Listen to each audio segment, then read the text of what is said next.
So, welcome everybody.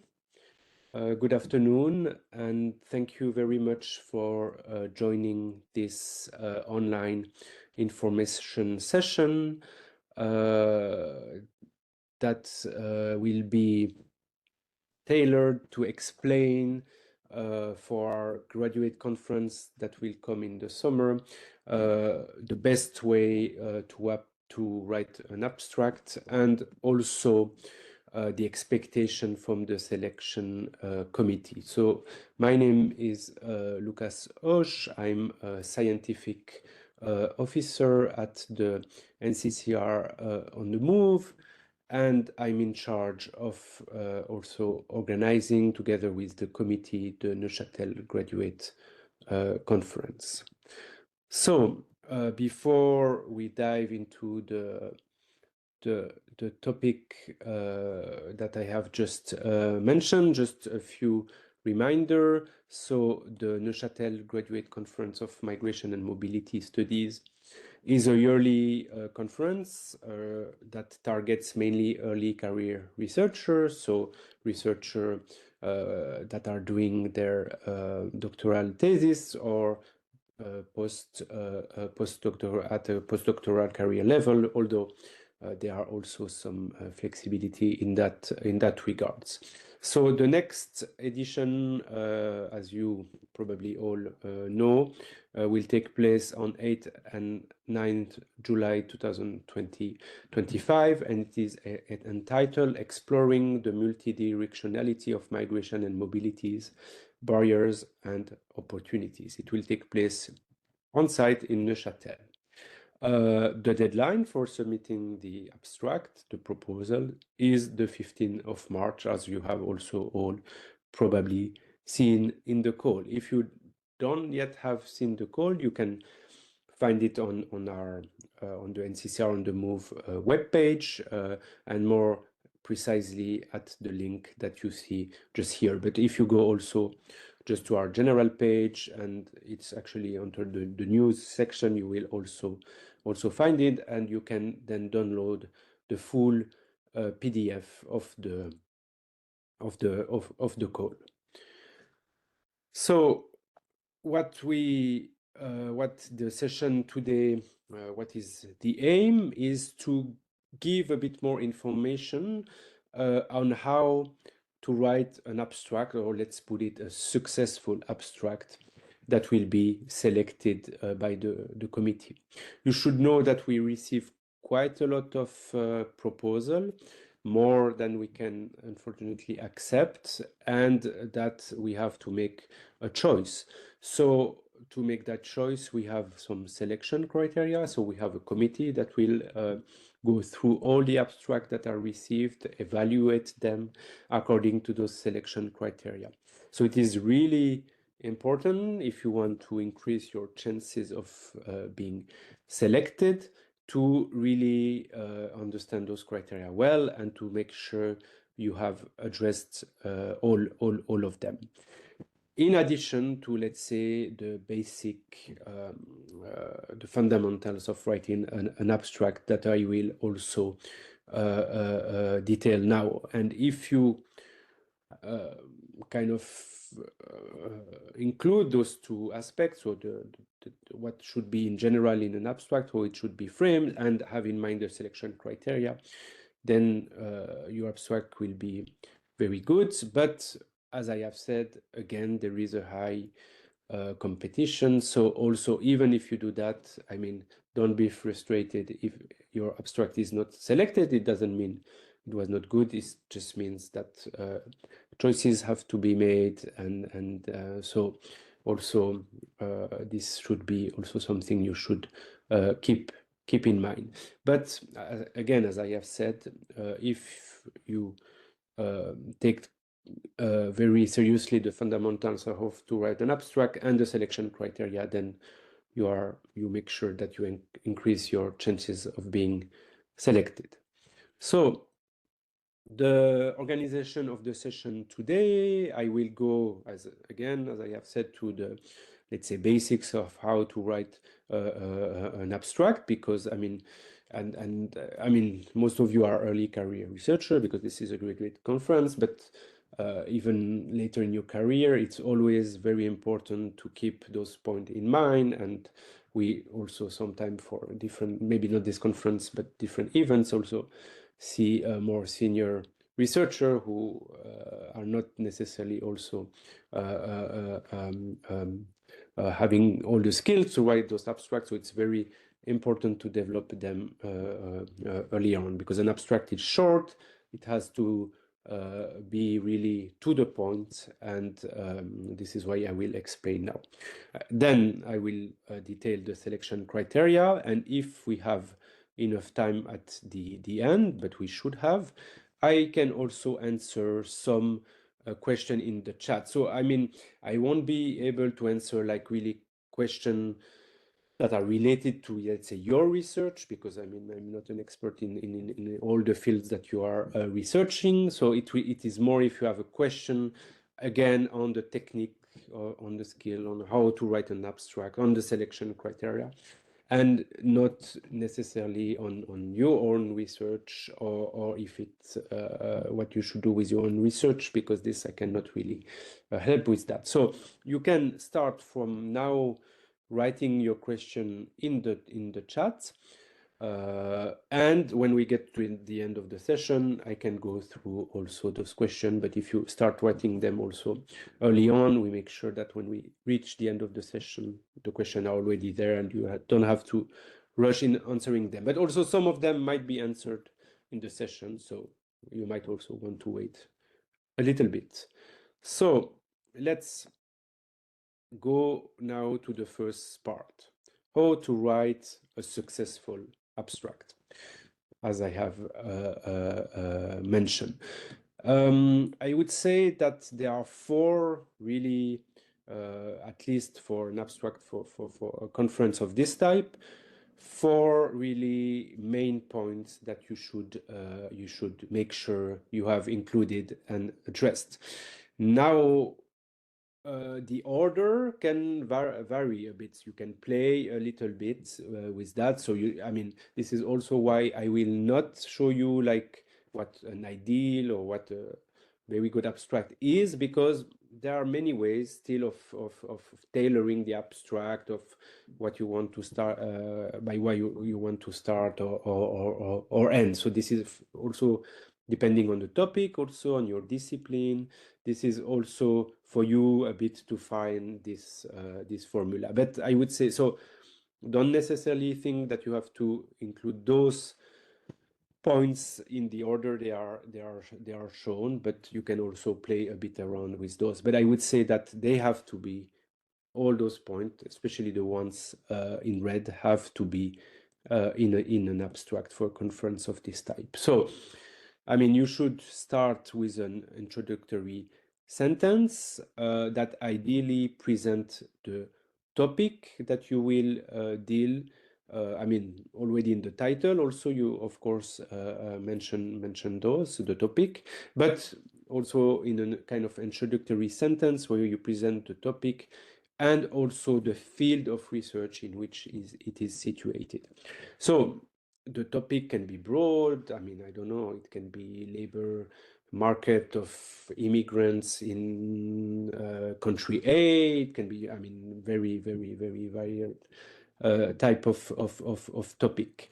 And the field, of course, I mean, this is a conference in migration and mobility studies, so we all expect that you are in this field, but there are, of course, many subfields. So it can be in the field, yes, and in many disciplines. So you may want also to detail what kind of field you are. This can be, for example, I don't know, refugee studies. But it's always good to mention this, the topic and the field, or the fields, because sometimes it's in more than one, or the disciplines in which you are. But many of you are also doing interdisciplinary research, so this can also be mentioned, that it's an interdisciplinary endeavor that you are engaged in. So yeah, I mean, this can be quite obvious, but sometimes we receive abstract that don't have those, and we don't know exactly what the topic is and in which field, and this makes already the evaluation a bit more complicated.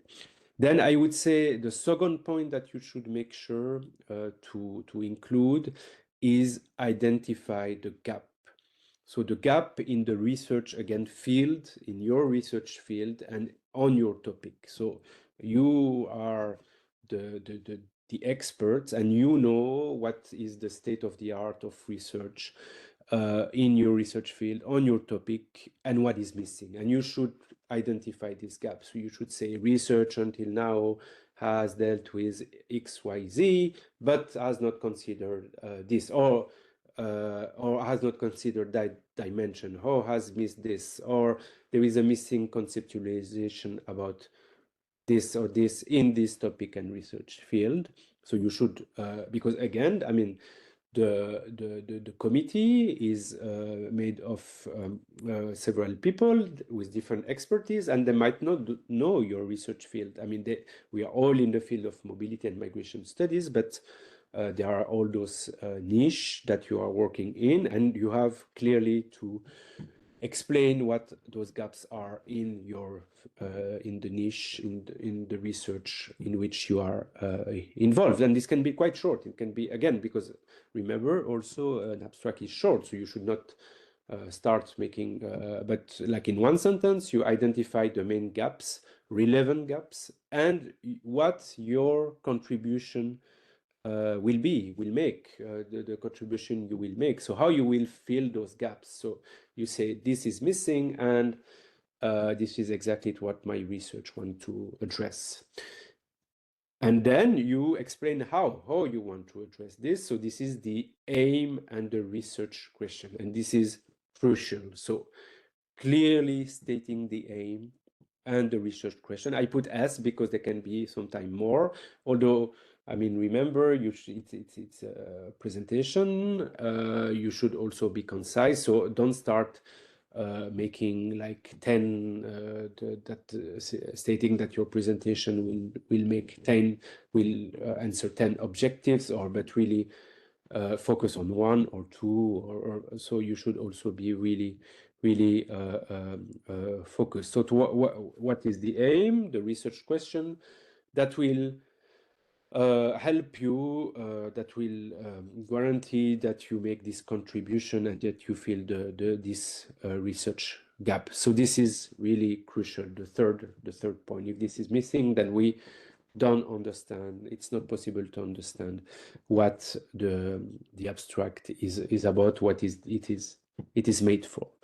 And then you should also ideally mention, if you're working on case study, the case study. So I don't know, refugees, Syrian refugees in Zatari camp in Jordan, for example. I mean, I'm just saying something, or comparative study between two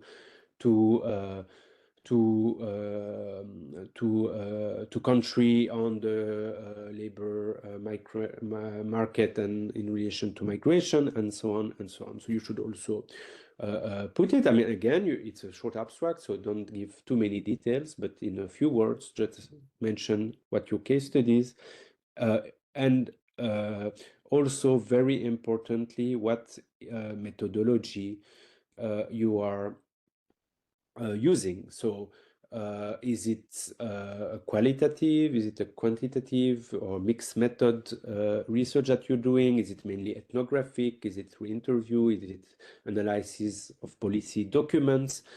So explain also, and if you already have some empirical material, you can also just mention conducted by, I don't know, I've conducted 50 interview with those people, or and so on. So you can also give a bit more detail. Now, this is 2 points that are very important. I will also get back to it, but some, let's say, research fields or discipline are not necessarily working with empirical material per se or methodology. So I'm thinking, I don't know, have received sometimes some abstract in the previous year of people doing like political theory, for example. So, of course, in that case, it's legitimate that you don't have for necessarily some empirical material or methodology, but you should, if that is the case, in your abstract, clearly put this is like a political theory discussion that will discuss those concepts and those concepts, and you should then also make sure you have identified the gap, the contribution, and the research aim that you want to but mention, so we don't have the impression that you have missed this important criteria of or this important dimension of having the methodology, the case study, the empirical material, but just say in my field, I mean, this is how I'm just discussing theory, or this can be also the case with maybe some abstract that are more related to the legal perspective on migration and mobility, and so on. So you can also say this is what I will discuss.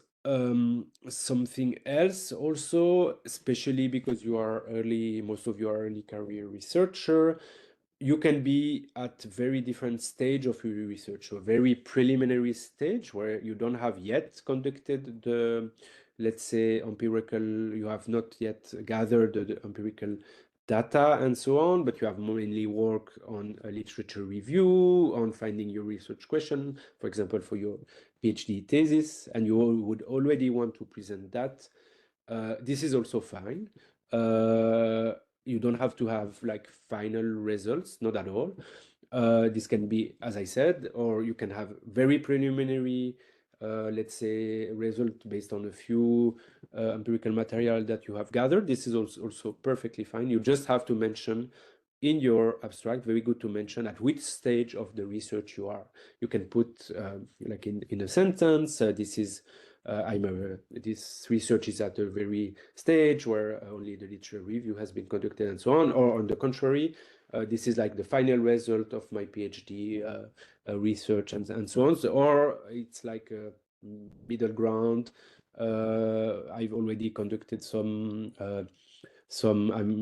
gather some data, I did some preliminary analysis, but I'm still a bit testing those. So this is perfectly fine. Just make sure to mention it. So the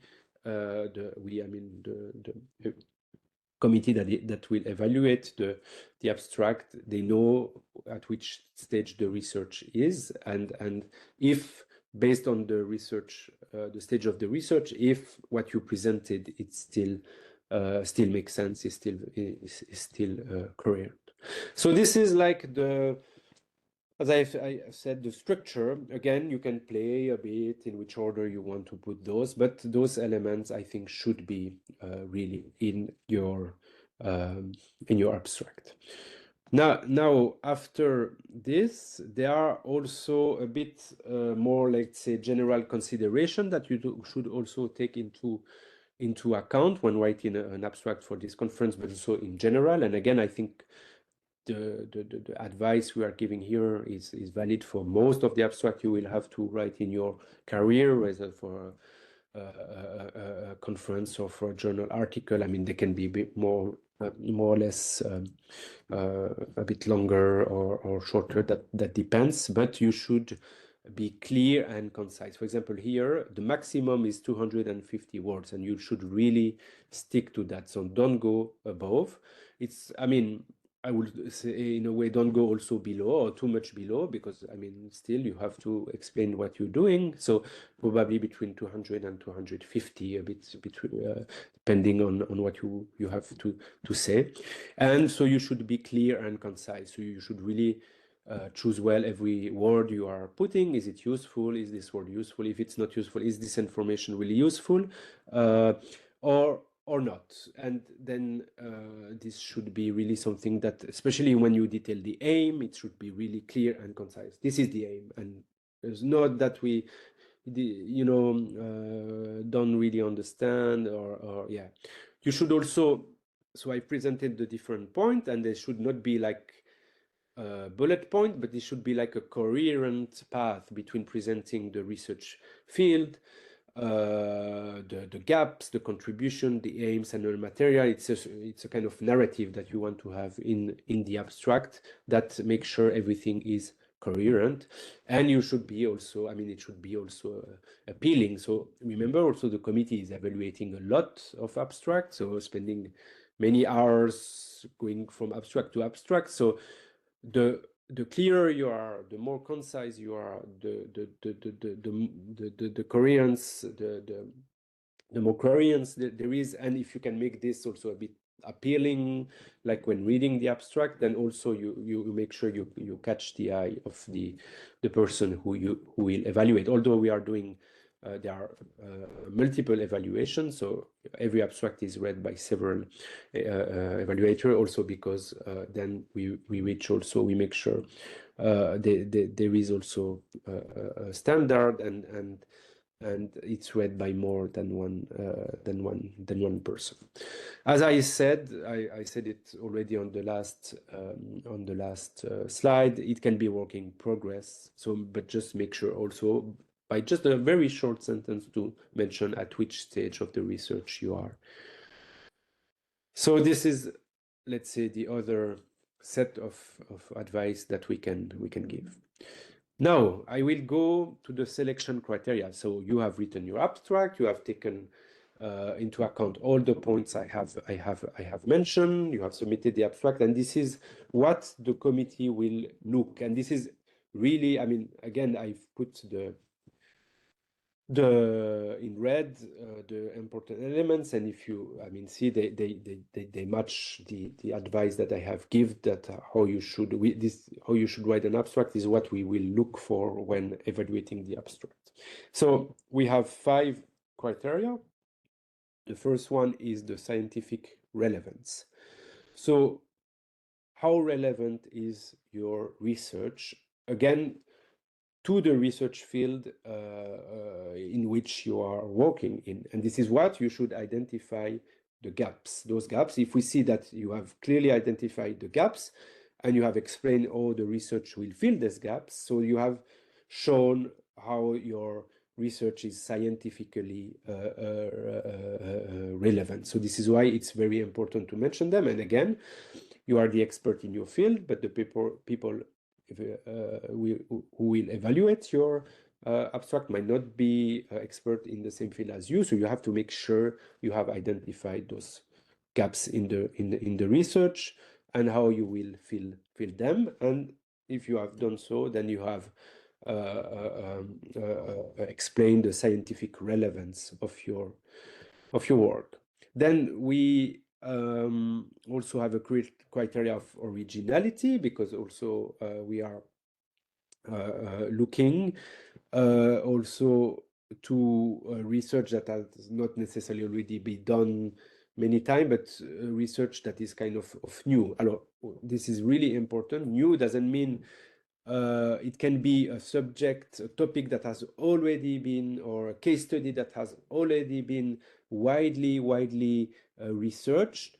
So this is not what we will look for, but we will look for what is the novelty of the research you want to conduct on this topic, even if it's a topic or a case study that has already been, let's say, even over studied. So it can be, again, I can take the example of, you can make research on the Zatari refugee camp in Jordan that has been widely researched, and this is perfectly fine. Only you have to mention what is new about your research, and this will be the originality compared to what has been already done. But this is also related to the previous point, the gaps. If you have identified the gaps and what your contribution will be, that also shows the novelty of your research. And you should also make sure, this is why I put be appealing, have a narrative to put it in a way that will really show that it is not hidden, but really say, my research is new in that, brings a new perspective in that regard or that regard. So we also understand what is new, original about your research and what you will present. The third point is the contribution to the theme of the conference. So here, the topic, if you look well at the general topic of the conference, but also the sub, let's say, sub points that are identified, you will see that this is really broad, because I mean this is not a specialized conference on one really narrow topic, but it's more a general conference in migration and mobility studies for early career researcher, and the topic is broad, so it can, I mean, you should not be too focused on this, and rather on presenting really the research you are working on. Of course, if you can show how this is related to one of the sub points that we have identified, this is even better. But this is not something only we will make sure. I mean, if we have abstracts that are completely out of the field of research of migration and mobility studies, of course, we will not.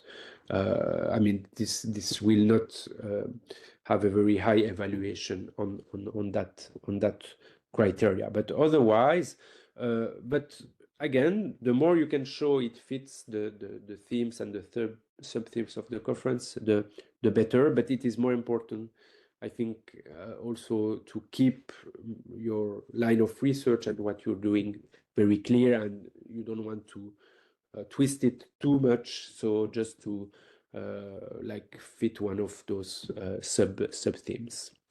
Clear formulation of the work's aim. So this is what I have mentioned previously. Be clear and concise, especially when you announce the aim. What are the aim or the aims, or the research question or the research questions. Again, you should not have too many of them, one or two maximum, and then you should explain it very clearly and very concisely. Last point, again, I have mentioned you should explain your methods, and it's the adequacy of the methods.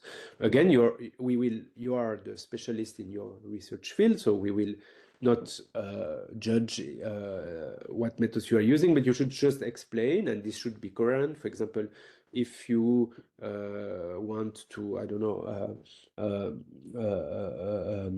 research a topic that requires like ethnographic studies, then you should mention it, or a mixed method, a survey, I don't know, something. You should just say, in order to gather the material, I'm using this method, which is the more adequate to make sure I can reach the aim I have set in my research. You should so explain this clearly. And again, I'm coming back. For example, if you are writing an abstract on a research field, for example, political theory, where you're not really using empirical material and so on, this is also perfectly fine. Only make sure to mention it, to say this is a political theory research. I'm mainly discussing concepts and so on and so on. And so when the evaluator will see your abstract, it doesn't think, oh, he has missed the method or the method parts, but the person is clear. Oh yeah, here there is no empirical material to gather, and so on and so on. Or if you are working more like on policy analysis or so on, just mention that this is what you are focusing on. So I think, I mean, this is mainly, and again, this can be seem pretty basic to some of you who are already used to writing abstract, but this is really the main advice that we can give. And again, it may seem basic, but a lot of abstract we receive are missing those elements that I mentioned. So this is really important to carefully point by point take the elements I have raised, and to make sure So have I identified the gaps? Have I explained my contribution? Have I explained what my topic is? What my research fields, in which discipline I'm doing research? Is the aim of my research, of my presentation, clear? Have I mentioned the case studies I'm working on and the methods, and why this method is the more adequate? Have I explained the novelty of my research, why it is novel in my research field? Although, for example, it's a topic that has already been widely researched, but I'm bringing, what am I bringing new? Is my abstract coherent when and for this you can also have other people reading it. This is really good. You give it to one or two of your peer, and they read it and they say, here I'm not really fully understanding what you mean, and so on, and so on. So this is also very important. So I will now stop sharing, and I will go through the question you might have put in the chat, and feel free to keep adding some of them now. So let me just open the chat. Yes, exactly. So I will read the question out loud so you hear them, and I will answer them if I can. If I cannot, I may also tell you that I might come back to you in an email with the answer. But okay. So the first question is, you mentioned that there is flexibility in being an early career researcher. My research is in its final stage, publication, but I'm graduating with my bachelor this spring. Am I eligible for the conference? So if I understand correctly, it's a final stage of bachelor research. So yes, you would be eligible. So early career doesn't mean that you are at the start or at the end of your research, but rather of your research career. Let's put it that way. The second question: in which part of the abstract do we indicate the stage of the research? This is for you to find where this fits best. It depends a bit of your abstract, so you can put it right away. This is preliminary research, or when you get to the material, you can say my research is based on preliminary material and analysis that I will. So it is for you a bit to see. And as I said, again, you can play where you want to find those, to place those elements. So it's not, what is the most important is not necessarily where they are in the abstract, but that they appear somewhere, and that this is coherent also. So the next question: if we have the draft of a full paper, should we submit it or only its abstract? No, you should submit only the abstract for the selection. So then if you are selected, you can submit your full paper later on, because there is also an award. But for the selection now, you should only put the abstract. Don't put full papers. We will not look at them. Only the abstract. So you should really focus on your abstract. Also, if it's the abstract of the publication, you should really make sure it fits also the requirements, so the length, for example, and so on and so on. So if you copy paste it, also make sure to make sure it fits.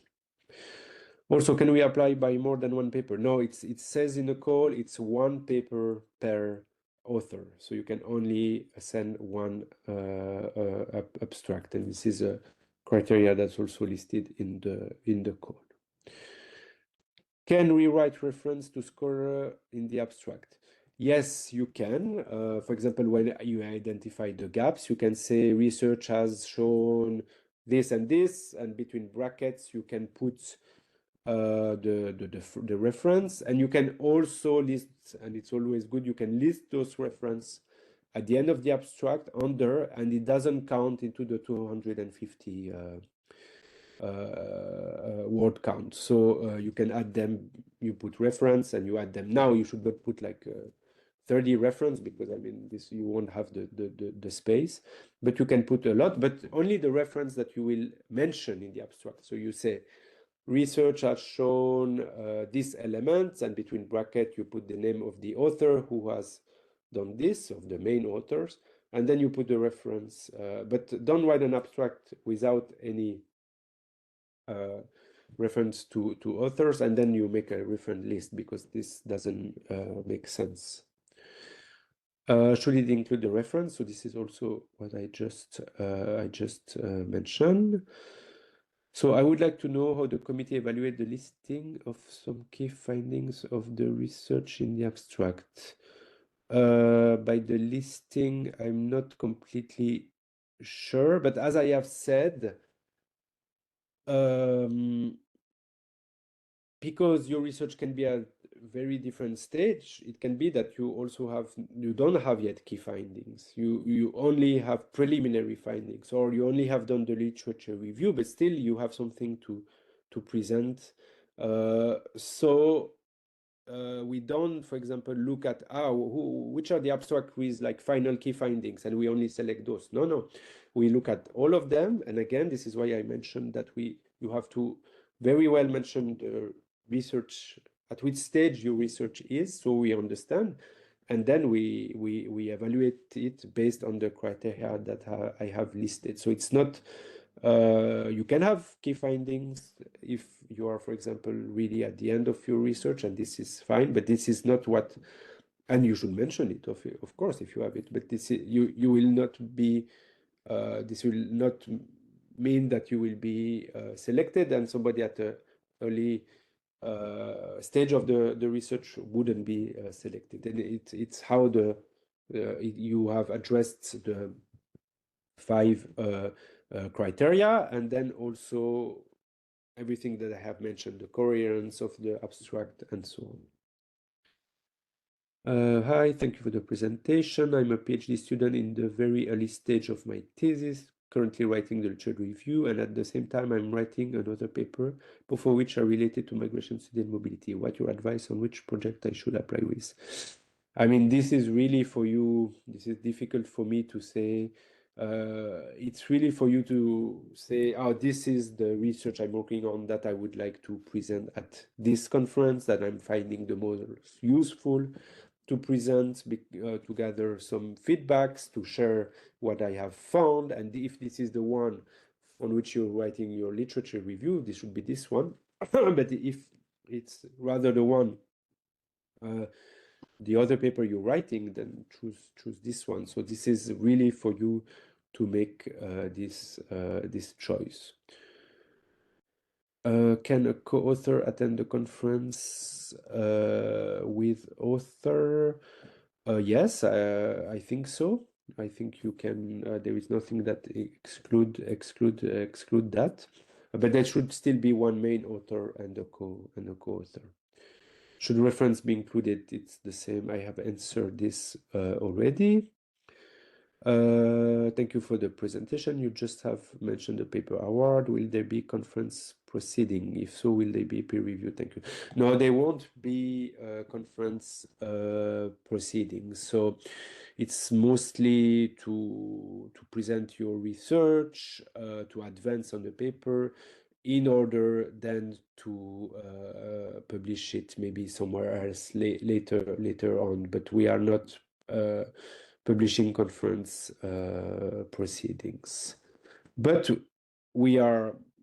you can send your paper, this will be evaluated, and as I said, one will win an award of those who have submitted their full paper before the conference, I think the 20th of June or something like this.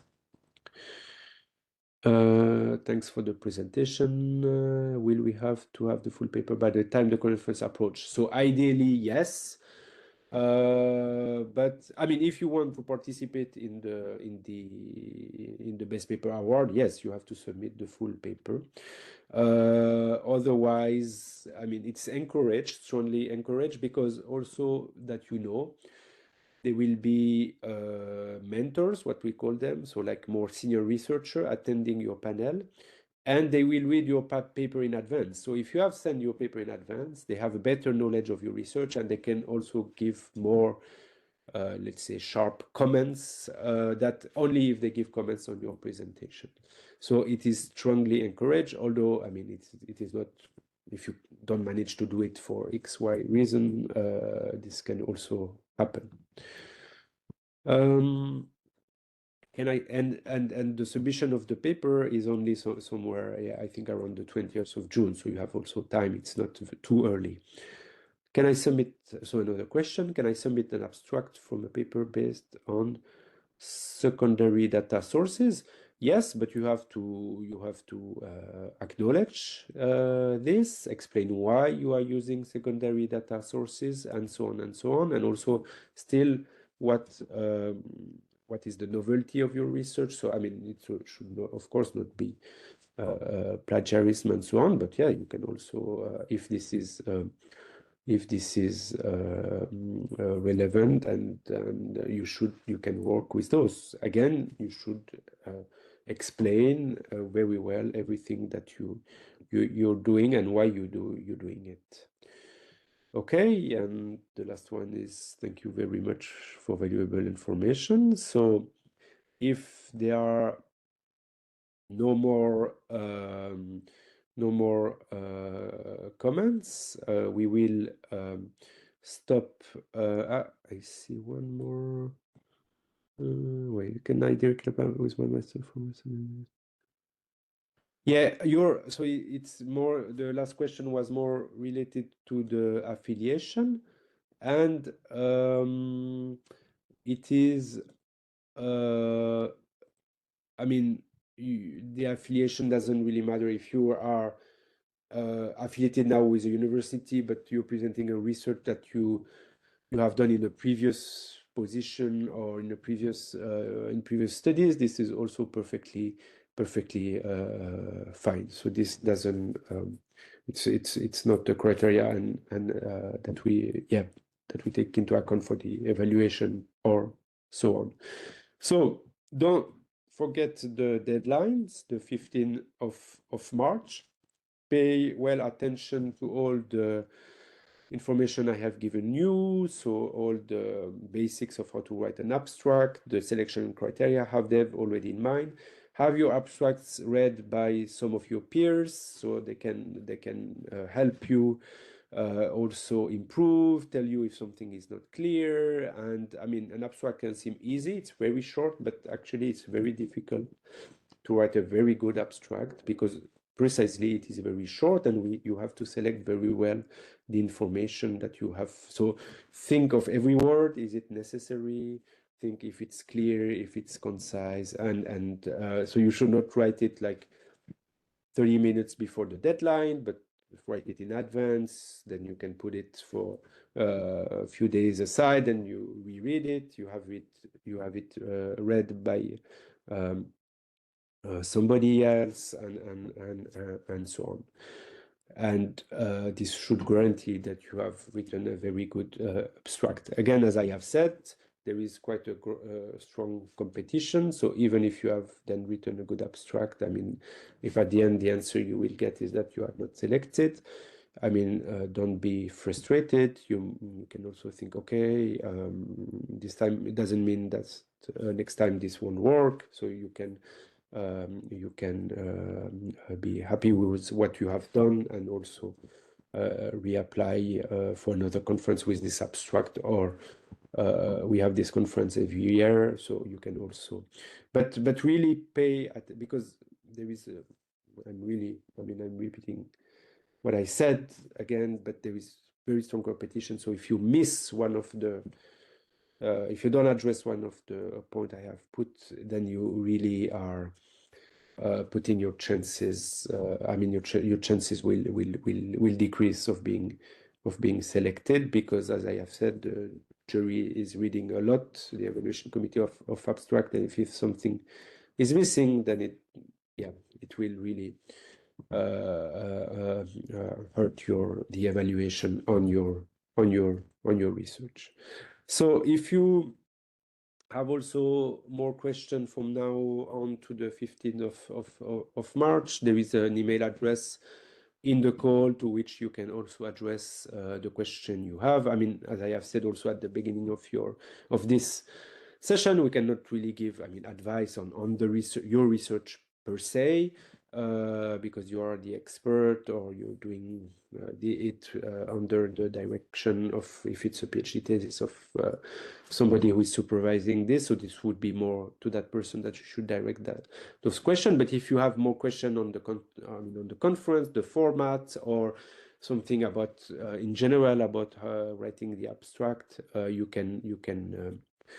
can send it. You don't send your abstract in advance. We will not read the abstract in advance and tell you if it's good or not. But if you have an hesitation, something you're not sure, you can explain in your email, and we'll be happy to address this request.